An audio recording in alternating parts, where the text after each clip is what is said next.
अच्छा, ऐसा धोखा हमारे साथ किया, भोगोगे। तो ये जो निकलता है ना, भोगोगे, ये अकाट्य होता है। क्योंकि किसी का भी हृदय, मान लो किसी भी जीव जंतु को आप कष्ट दें और उसका हृदय आह भर जाए, तो वो आह वज्र की लीक है, तुम्हें भोगना पड़ेगा। वो आह किसी की ना लेना जिंदगी। कोई ऐसा कोई आह भर करके कह दिया तुम समर्थ हो, हम तो कुछ कर नहीं सकते, वो अंदर से दुखी, फिर तुम्हारी सामर्थ्य काम नहीं करेगी, मिट्टी में मिला देगी। ऐसा नहीं कि आप जो कर रहे हैं कोई देख नहीं रहा, कोई हिसाब किताब नहीं, जो कर रहे हैं अवश्य में भोक्तव्यम। बहुत सावधान। जीव स्वयं नित्य निरंतर कर्मों के जाल को रच रहा है और अपने आप को बांध रहा है। आपको मुक्त होना है, बंधना नहीं है। जीव का जन्म कर्मों के अनुबंध से होता है, कर्मों के बंधन से होता है, और उसको अपना ऋण चुकाना होता है। कर्मानुबंध ये बहुत सूक्ष्म विषय है। जैसे आप जिस परिवार में जन्म लिए हैं, तो उस परिवार के लोगों से आपका ऋण है, इसलिए उसी परिवार में आप आए हैं।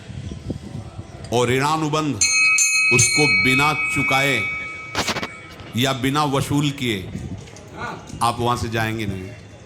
आपको लेना है तो वसूल करना है, और देना है तो चुकाना है। ये पूर्व के जन्मों से निश्चित किया गया है। जैसे किसी के यहाँ पुत्र हुआ, जन्म से ही पैसा खर्चा शुरू हुआ, जो बड़ा हुआ तो उद्दंडता के द्वारा मार पूरे परिवार को क्लेश पर क्लेश देता चला जा रहा है। ये तुम्हारे कर्म का फल है। या ऐसे शक्तिहीन बुद्धिहीन ऐसे पागल पूरे जीवन सेवा करो, तुमसे अपना हिसाब चुकाने के लिए वो आया है।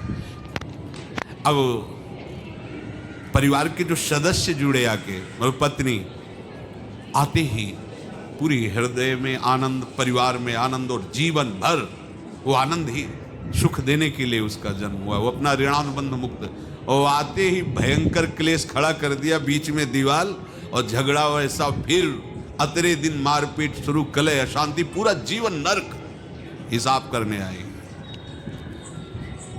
यहां ऋण चुकाए बिना कोई जा नहीं सकता, ऋण चुकाना पड़ेगा।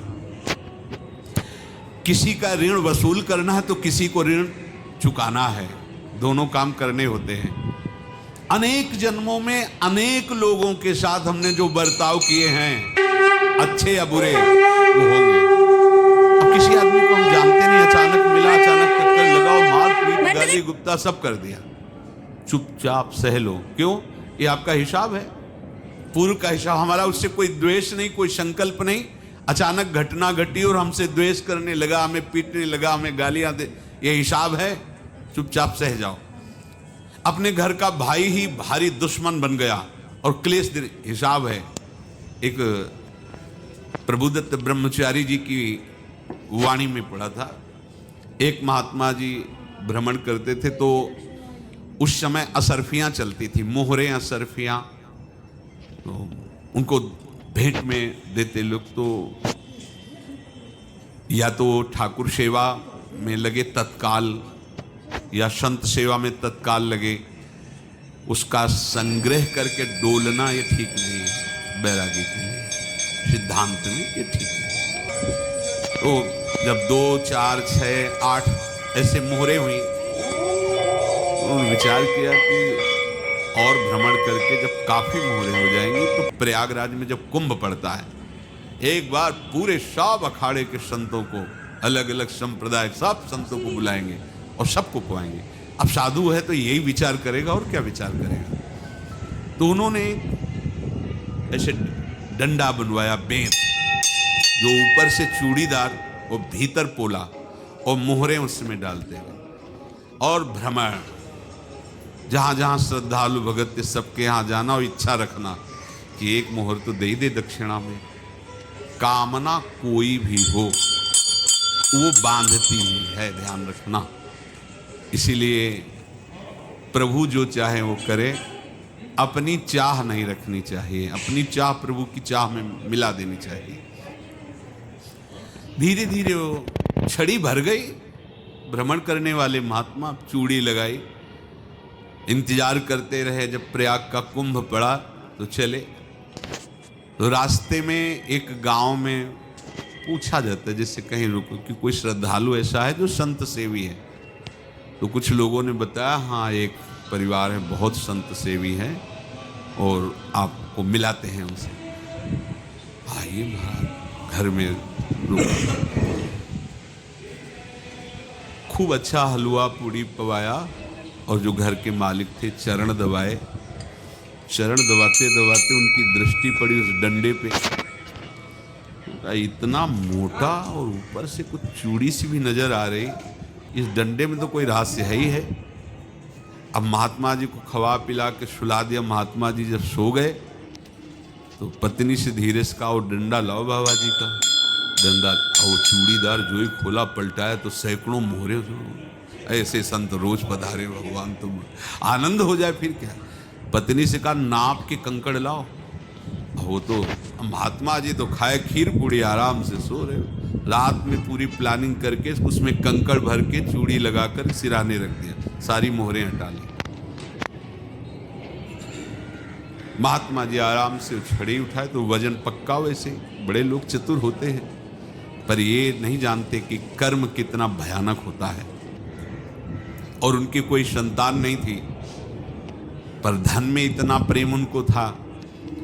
बहुत सावधान साधु महात्माओं के पास जो अर्थ है, गृहस्थी अगर आता वहीं से है पर अगर उसको जोर जबरदस्ती या किसी छल कपट से तो वो उसका विनाश ही करता है। आज तक का प्रमाण है। अब उनको ये भाव पता नहीं होगा या पता होगा तो लोभ के कारण वो उसको मान नहीं पाए होंगे। महात्मा जी गए प्रयाग में, किसी अखाड़े पर रुके और वहां प्रार्थना की कि कल जो है संपूर्ण अखाड़ों का निमंत्रण किया जाए और सब संतों को भोग पवाया जाए और उनको दक्षिणा भी दी जाए। महंत ने सोचा कि बहुत बड़ा है तो उत्सव है, क्योंकि प्रयाग में कितने हजारों संत महात्मा सब। उनका महाराज बोरों इसमें चीनी और टीनों घी लगेगा, सब व्यवस्था। बोले आप मुड़ा एक एक हिसाब हम करेंगे, हमारे पास सब व्यवस्था है। बोले कुछ तो पहले दे दो, इकट्ठे देंगे हम। उनको था कि अगर हम छड़ी खोला और दो चार मोहरे दी, किसी को पता लग गया तो गड़बड़ हो सकती। बोले हम भंडारे के समय आखिरी में सब कुछ आपको दे देंगे। ठीक। वो अपने पास से पैसे लगाकर खूब जितना सामग्री सब लाए लाखों की और सब संतों को निमंत्रण कर दिया। संत जन निमंत्रित हो गए, भंडारा बन रहा है। तब वहाँ के महंत है, उनका देखो भंडारा भी बन रहा है, संतों को निमंत्रण। अब आप अर्थ की व्यवस्था कीजिए, क्योंकि इतनी बड़ी हमारी सामर्थ्य नहीं थी जितना हमने किसी तरह हमने व्यवस्था की। अब मुझे अर्थ चाहिए, तभी आगे की व्यवस्था बढ़ेगी। संतों को दक्षिणा देंगे और जिनसे अर्थ लिया उनको दे। देखो रसोई बन गई है सब। उनका छत में विश्वास नहीं तो यार चूड़ी खोली। उनको तो था ना कि मोहरे हैं कंकड़। तो जिससे कितना उनको सदमा लगा होगा। हजारों संतों का निमंत्रण, रसोई बन, मतलब संत हो के छल कपट। तो उनका महाराज आपने तो हमारा नाश कर दिया, जो महंत थे। अब बताओ रसोई बन गई, संत निमंत्रित हो गए और आप ये कंकड़ दिखा रहे हैं हमको। आपने तो हमें बर्बाद कर दिया। हमारी इतनी सामर्थ्य नहीं थी, आप पहले बता देते। संत होकर ऐसा छल कपट। अब वो बोले तो क्या बोले, क्योंकि उनको पता था कि मोहरे हैं इसमें। अंदर से उनका चिंतन गया उसी सेठ के पास। अच्छा ऐसा धोखा हमारे साथ किया, भोगोगे तुम। ये जो निकलता है ना भोगोगे, ये अकाट्य होता है। क्योंकि किसी का भी हृदय, मान लो किसी भी जीव जंतु को आप कष्ट दें और उसका हृदय आह भर जाए तो वो आह वज्र की लेख है, तुम्हें भोगना पड़ेगा। वो देखो भीष्म जी को भोगना पड़ रहा है। सांप को ऐसे धनुष की नोक से उठाया और बंबूल के कांटों के ऊपर फेंक दिया। कई दिन तक शेदा हुआ, वो आह भर करके मरा। तो आपको 6 महीने बाणों की सैया पर आह किसी की ना लेना जिंदगी। कोई ऐसा कोई आह भर करके कह दिया तुम समर्थ हो, हम तो कुछ कर नहीं सकते। और अंदर से दुखी, फिर तुम्हारी सामर्थ्य काम नहीं करेगी, मिट्टी में मिला देगी। फिर ये तो संत थे और भगवत आराधना के लिए, संत आराधना के लिए ही ऐसा किए हुए थे। अब इनका कैसे मुंह दिखाएं? अब क्या करें? सुबह संत जन आएंगे, सबके बीच में हमारी कि देखो इन्होंने, अब क्या करें? गए और संगम में जाके छलांग लगाई, अपने प्राण त्याग दिए। अब उनके तो पास मोहरे थी और व्यापार बढ़ा, और 9-10 महीने बाद ही लड़का हुआ। अब तो उनको कि संत फलीभूत हो गया। देखो व्यापार चल रहा, लड़का नहीं होता था, लड़का भी हो गया। बड़ा आनंद छा रहा है। जब से वो प्रकट हुए और धन की वृद्धि शुरू हो गई, पढ़ाई लिखाई में उनके खर्चा हुआ सब, बस बीमारी शुरू हो गई उनके शरीर में। अब उसमें पैसा जाना शुरू हुआ। इतने आसक्त तो वो दोनों हो गए कि कुछ भी हो, व्यापार ठप, संपत्ति बेचना शुरू। तो उन्होंने कहा कि बेटा मैं क्या कर सकता हूं तुम्हारे लिए? बोले हमारी अंतिम इच्छा है प्रयाग चलो, और जितने प्रयाग में संत महात्मा सबको एक बार भंडारा करो, हमारी इच्छा अंतिम है, क्योंकि अंतिम यही इच्छा थी। बोले अब ज्यादा संपत्ति तो नहीं रह गई, तो बोले घर बेच दो, मेरे लिए ही तो है, बेच दो। मुझे लगता मैं बचूंगा नहीं, पर मेरी अंतिम इच्छा पूर्ण कर दो। घर बेच दिया, जेवर बेच दी। वहां गए, जब संत सेवा की तो बोले मुझे संगम तक ले चलो। संगम तक ले गए और बोले समझे तुम चुराए थे और हमने उसको छीना है, कुछ नहीं रह गया तेरे पास कुछ, अब केवल ममता और आसक्ति में जलकर मर और नरक प्राप्त कर। मैं वही महात्मा हूं जिसकी तूने मोहरे ली थी, शरीर छोड़ दिया। महात्मा को जन्म लेना पड़ा और इनको दुर्गति भोगनी पड़ी। ऋणानुबंध होश में, ऐसा नहीं कि आप जो कर रहे हैं कोई देख नहीं रहा, कोई हिसाब किताब नहीं, जो कर रहे हैं अवश्य में भोक्तव्यम, बहुत सावधान। अनेक जन्मों में अनेक लोगों से जो कुछ लिया दिया है, इस लेने देने को मिटा देने के बाद ही तुम मुक्त हो गए। इसीलिए एक उपाय है, लेना न देना मगन रहना। क्या? मालिक को समर्पित हो जाओ, मालिक को अपना माना हुआ समर्पित कर दो, खत्म। अहम त्वाम स्वरूपाभ्यो मोक्षयिष्यामि, सब खत्म, आगे पीछे लेना देना सब खत्म। एकादश स्कंद में भगवान श्री कृष्णचंद्र जी ने कहा, जो मेरे चरणों का आश्रय लेकर भक्त मेरा भक्ति करता है, उसके पितृ ऋण, मातृ ऋण, देव ऋण, ऋषि ऋण, सब ऋणों से मैं मुक्त कर देता हूं। बस यही एक उपाय है जो इसके बंद करने का उपाय भक्तों के लिए है, वो यही है, भगवान की शरण में होकर अपना माना हुआ पूरा भगवान के अर्पित कर दो। अर्पित करने का तात्पर्य उसमें अहम हटा दो। त्वदीयं वस्तु गोविंदम तुभ्यमेव समर्पये। जिनसे तुमने सेवा करवाई है उनकी सेवा करनी पड़ेगी, जिनसे तुमने जो कुछ लिया है उनको देना पड़ेगा। ये लेने देने का व्यापार जब तक समाप्त नहीं होगा तब तक तुम्हारा जन्म मरण चलता रहेगा। अब आपको यहां समझना है, यदि आपसे किसी ने पैसे लिए बेईमानी करके नहीं दे रहा है तो आप उसको गाली मत दीजिए, आपने बेईमानी की थी इसलिए आपकी बेईमानी हुई है, ले गया, कोई बात नहीं है, बंधन से मुक्त हुए, जो बोझा था चला गया। उसको ऐसा ना देखे कि ये बेईमान हमारे रुपए मार लिए, अब जो कुछ होगा देखेंगे। अगर आप आगे नया कुछ करते हैं तो फिर आगे का हिसाब आपको भोगना पड़ेगा, ध्यान रखना। ऐसा नहीं है कि आपको भोगना नहीं पड़ेगा। एक ही उपाय है कि आप जो शरीर धारण किए इसी में जो भोग ले, आगे ना होना चाहिए। तो क्या करे? सर्वतो भावेन भगवान की शरण ले ले। ये तो सर्वाणि कर्माणि मयि सन्न्यस्य मत्पराः अनन्येनैव योगेन माम ध्यायन्तु उपासते तेषाम् अहं समुद्धर्ता मृत्यु संसार से। ये बड़ा कठिन है पार होना, कोई छोटी मोटी बात है। एक महात्मा बाल्यावस्था से भजन करते थे, शालिग्राम भगवान पास रखते थे और उन्हीं की आराधना करके बस पाठ, नाम, जप और भ्रमण करते थे। यौवन अवस्था थी, गंगा जी के किनारे अपने ठाकुर को विराजमान करके स्नान करने के लिए कपड़ा ही उतार रहे थे कि 90 लोग आ गए, भाला तलवार सब ले, मारो मारो इसको मारो, घेर लिया। तो उन्होंने हाथ जोड़कर कहा हमने क्या अपराध किया, कोई सुन ही नहीं रहा। तो उन्होंने कहा मार तो डालोगे ही आप 90 लोग, हम कोई अस्त्र शस्त्र तो लिए नहीं, एक बार हमें गंगा में डुबकी लगा देने दो और अपने ठाकुर को स्नान करा देने दो, फिर इसके बाद आप मार देना। भगवत इच्छा से वो लोग रुक गए, स्नान किया और अंदर से प्रार्थना की, प्रभु ये क्या लीला है आपके सिवा मेरा कोई है नहीं और ये मुझे मारना चाहते हैं।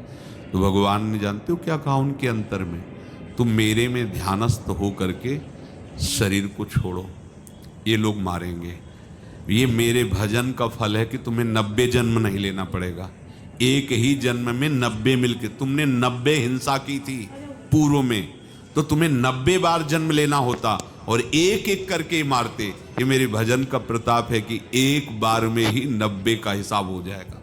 तुम आंख मूंदो, मेरे ध्यान में मगन रहो, मेरे प्रताप से तुम्हें कोई चोट नहीं होगी और स्वाभाविक मूर्छावस्था में प्राण तुम्हारे छूट जाए। ऐसा ही हुआ, ऐसा हुआ। तो ये बात समझ लो कि ये जो कर्मानुबंध है, ऋणानुबंध है। अब देखो, अगर शाप महात्माओं ने दिया कि तुम्हारे वंश का इससे विनाश होगा, तो भगवान भी परम धाम जा रहे तो उसी कील से, बाण की नोक में जो मछली लील गई थी छोटा कण, उसी से की नोक बनाई और उसी नोक प्रहार किया, भगवान के श्री चरण में वही बाण की नोक लगी और भगवान ने स्वीकार किया ना। भगवान का बड़ा लीला विचित्र है। अगर छुप करके उधर रामावतार में बात, तो इधर स्वीकार किया है भगवान ने। ऐसा कहीं नहीं दिखाया कि मैं भगवान हूं तो मैं अपने लिए, ऐसा नहीं दिखाया। नारद जी का हित किया पर नारद जी ने श्राप दिया तो भगवान ने स्वीकार किया। बंदरों ने ही सहायता की, जैसा बोले थे वैसा। ये लीला इस शरीर में भोगनी पड़ेगी। हाँ, ज्यादा को कम में भुगता देंगे, पर अब अगला शरीर ना मिले इसके लिए सर्वतो भावेन भगवान के आश्रित हो जाए। जैसे आपने दुकान फैला रखी है तो उसमें दो काम होते हैं, लेना और देना। किसी को उधार दिया है तो हमें उससे लेना है, और कोई नगद देकर सामान ले रहा है तो उससे सामान देना है, या उधार लिया है तो हमें उधार देना है। अब अगर दुकान बंद करनी है तो तुम्हें देने वालों पर जोर देना है, लेने वालों पर जोर नहीं। लेने वाला तो जाओ हम क्षमा किया, समर्पित किया, हमारा कोई संबंध खत्म हो जाए, वो खुशी हो जाएगा। लेकिन देने वाला तुम अगर दुकान भी उठा दोगे तो जहां भी रहोगे तुम्हारे पास वो आएगा, लाइए हमारा। तो देने पर नजर रखिए, जिसका जिसका हिसाब है वो आपके सामने आता जाए, हटाते जाओ। लेने पर नजर मत रखिए और दुकान फौरन उठा दीजिए, नहीं अगर लेते देते रहे तो चलता रहेगा। आगे चलकर कुछ लेना न देना, मगन रहना बस अपने प्रभु के चिंतन में। अब हम कैसे जाने कि किसको क्या देना है, हमें क्या पता? तो हम पूरा हिसाब जिनको पता है उनको दे देते हैं, समझ रहे हो? उनको पता है क्या लेना है क्या देना है, तो इनके पास पहुंच गए या सरकारी हिसाब से सब बराबर कर देंगे। हमको अपनी जिम्मेवारी इनकी चरणों में समर्पित कर देना है, तभी हम जीवन मुक्त होंगे। ये रहस्य की बात है। प्रभु कह रहे हैं यस्य सर्वे समारंभाः काम संकल्प वर्जिताः ज्ञानाग्निदग्ध कर्माणं तमाहु पंडितम बुधाः। जिसके संपूर्ण कर्मों के आरंभ संकल्प और कामना से रहित हैं, तथा जिसके संपूर्ण कर्म ज्ञान रूपी अग्नि से जल गए हैं, उसको ज्ञानी जन भी पंडित कहते हैं, बुद्धिमान कहते हैं। पूज्य श्री भाई जी महाराज कह रहे हैं, जैसे वहाँ ज्ञानाग्नि से दग्न कह रहे हैं, तो अपने वृंदावन वासियों का प्रेमाग्नि से सब कर्म संस्कार दग्न होते हैं। जिस समय आपके हृदय में भगवत प्रेम का प्रादुर्भाव होगा तो लेश मात्र कभी तुम्हें दुख नहीं भोगना पड़ेगा। प्रेम का प्रादुर्भाव होते ही दुख का नाश हो जाता है। महासुख। जब प्रेम का प्रादुर्भाव होगा तो समस्त पाप भस्म हो जाते हैं, अशांति नष्ट हो जाती है, संसार ज्वाला स्पर्श भी नहीं कर सकती है। जब भगवत प्रेम का प्रादुर्भाव होता है तो हो सकता है उस उपासक के जीवन में दुखों का पहाड़ टूट पड़े, परिवार खिलाफ, शरीर रोगी, अव्यवस्था, बहुत बहुत कुछ, सब कुछ। कह रहे हैं इतना सब होने पर भी उसके हृदय में कोई भी दुख नहीं होता। ऐसा सामर्थ्यशाली भगवत प्रेम है। भगवान के चरणार बिंद का जिसके हृदय में प्रेम है, भारी से भारी दुख भी